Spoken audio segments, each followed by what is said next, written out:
ചേട്ടൻ്റെ ഭാര്യയുടെ അവിഹിതം പുറത്തു പോയെന്നു അങ്ങനെയുള്ള വാർത്തകളൊന്നും അല്ല ചേട്ടാ വന്നേ. അങ്ങനെയൊന്നും വരുത്തുമില്ല. പിന്നെ ചേട്ടൻ എന്തിനാ വിഷമിക്കുന്നത്? പോകാൻ പറഞ്ഞേട്ടാ. അപ്പം എന്നോട് നിനക്ക് ഇത്ര ധൈര്യമോ? പിന്നല്ലാതെ ചേട്ടൻ പോകാൻ പറ. പിന്നെ നമ്മുടെ ആരുടെ തുണി കൊടുക്കാത്ത പടമൊന്നും സോഷ്യൽ മീഡിയയിൽ ഇങ്ങനെ കാണുന്നൊന്നുമില്ലല്ലോ. അവന്മാർ ഇതേ രേണുസുതി അല്ല സുധിച്ചേട്ടൻ്റെ വൈഫിൻ്റെ തുണി എടുക്കാത്ത ഫോട്ടോ ഒന്നുമല്ല വരുന്നത്. അല്ലെ സുധിച്ചേട്ടൻ്റെ തുണി എടുക്കാത്ത ഫോട്ടോ. ഞാൻ അങ്ങനെ തന്നെ പറഞ്ഞത് അല്ലല്ലോ. പിന്നെ എന്തിനാ നമ്മൾ വിഷമിക്കുന്നത്? കടം മേടിച്ച് നമ്മൾ പതിയെ കൊടുക്കും, അത്രേ ഉള്ളൂ.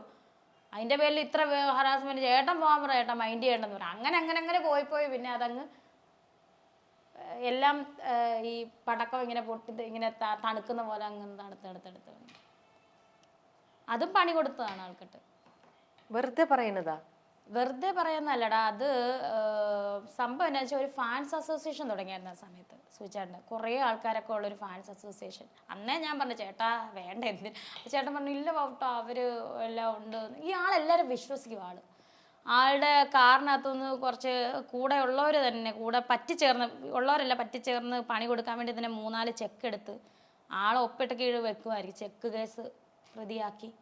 ആരോടും പറഞ്ഞിട്ടില്ലോ ഞങ്ങളാരോടും. എൻ്റെ പേരിൽ ചെക്ക് കേസ് വന്ന് ഇതൊന്നും ഞാൻ ആരോടും പറഞ്ഞിട്ടില്ല. ഇതിൽ പണി തന്നതാണ് ആ സമയത്ത് പണി തന്നതാണ്. കേസൊക്കെ തള്ളിപ്പോയി. മരിച്ചു കഴിഞ്ഞാണ് തള്ളിപ്പോയത്. അന്നും ഞാനാണ് കൂടെ പോകുന്നത്.